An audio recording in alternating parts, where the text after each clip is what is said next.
Digga Fitness video intro. Hello, my name is John from Black and Blue Training, and I'm also a fake natty. I'm a fake natty because, if you couldn't tell already because of the sheer muscle size and quality, I'm a self-admitted kettlebell fanboy, so take everything I say in this video with a pinch of salt, maybe some pepper, oregano and rosemary, and a drizzle of olive oil. When considering the pros and cons of buying a kettlebell, you also have to consider which kettlebell. Mark Wildman, who's a font of knowledge on all things kettlebell training related, has a great video about what weight kettlebell you should buy, and I'm going to put the link to a video on his channel in the description. However, if you want the smallest, most affordable, most bang for your buck and a killer workout, actually I would suggest getting a kettlebell that's on the heavier side. I have a 24 kilogram kettlebell, that's on the heavier side for me. I've hijacked it from the traditional kettlebell modality of training. I use it for rows, curls, squats, overhead press, tricep extensions. If an exercise is too heavy for me to do with one hand, I just double up two hands. For example, overhead press becomes the goblet press. So now let's look at the benefits. Number one, cost.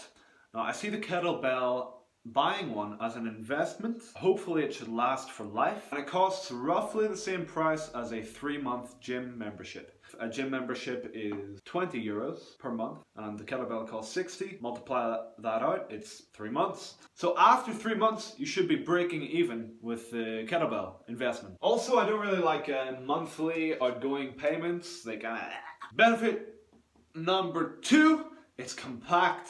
This thing is like this size and you can just set it in the corner. It doesn't take up too much space. And if you compare that to an entire squat rack, a big rig with the barbell, the weights, everything, it does not even compare. If you have space to do a push-up in your place of residence, then you have space to do a kettlebell swing and every other kettlebell exercise for that matter. Benefit number three, sorry about the light here, it's like ruining the contrast, but this is the best I could do. I'm sorry. Benefit number three is the skill. You learn a new skill, learning a new discipline. If you didn't know already, kettlebelling is a real sport, and it's a discipline. So if you focus your efforts, you can hone this new skill. I always say it's better to focus on one thing and master it than spread yourself too thin over so many things, trying to get better at everything at one time. I just think that doesn't work. I think it's better to focus on one thing at a time. It's better to be a master of one thing than a jack of all trades. Benefit number four, it makes training interesting. You might think just having one piece of equipment makes training kind of dull and boring, but in my experience, having just this one piece of thing forces you to be more creative. It also reduces decision fatigue. Oh, what am I going to work out with today? Easy, kettlebell, it's the only thing I have.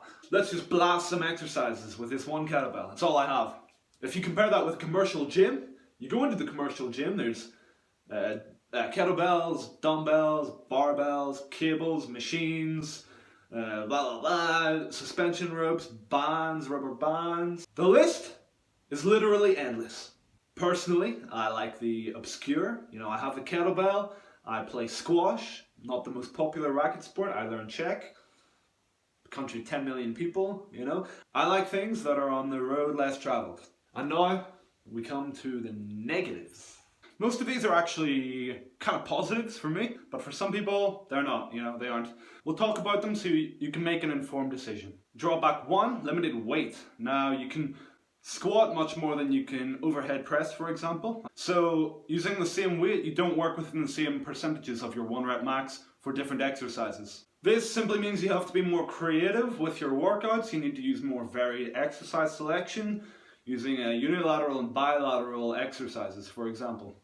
Drawback number two, the shape is awkward. When doing a barbell clean, for example, the bar rotates in your hands and the center of mass of the barbell stays in the same place relative to your hands and the bar the whole way throughout the movement.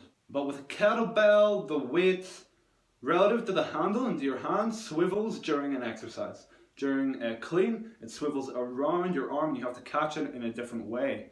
This means there's a little bit of a learning curve when getting used to kettlebell training. Even with exercises you already know how to perform with a dumbbell or a barbell. Drawback number 3 is buying more. You might want to buy more kettlebells if you want to double up on some exercises, for example, double kettlebell clean and jerk. Or also if you want to get heavier weights or even lighter weights, you would have to buy more, and that can get expensive. The total price of your home gym starts to increase, and kettlebells aren't exactly cheap. They're about 60 euros a pop. So if you want to buy a lot, it can get pretty expensive pretty quick. In response to that, however, I would say in the long run it's cheaper than a gym membership or buying a squat rack and weights and everything. And if you decide to sell it, it's going to be okay because they have quite a high resale value, which is true of most high quality fitness equipment.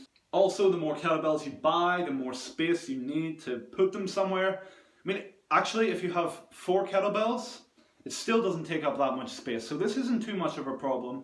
And it's still extremely compact when compared to a barbell rig. So gentlemen, those are my thoughts about the considerations you should be making when deciding whether or not to buy a kettlebell. Subscribe to the channel, give the video a like, more content coming soon. If you want to see the sheer strength, muscular power, muscular endurance that kettlebell training can bring, then watch this video of Ivan Denisov, a Russian, snatching a 32 kilogram kettlebell, okay, 238 times. I can't do anything 238 times, never mind snatching a 32 kilogram kettlebell 238 freaking times. Can you imagine the trap, shoulder, forearm gains that would bring? That is some severe, severely, seriously, severity. So thanks for watching. I'm John from Black and Blue Training. Have a great period of time until I see you again. Bye.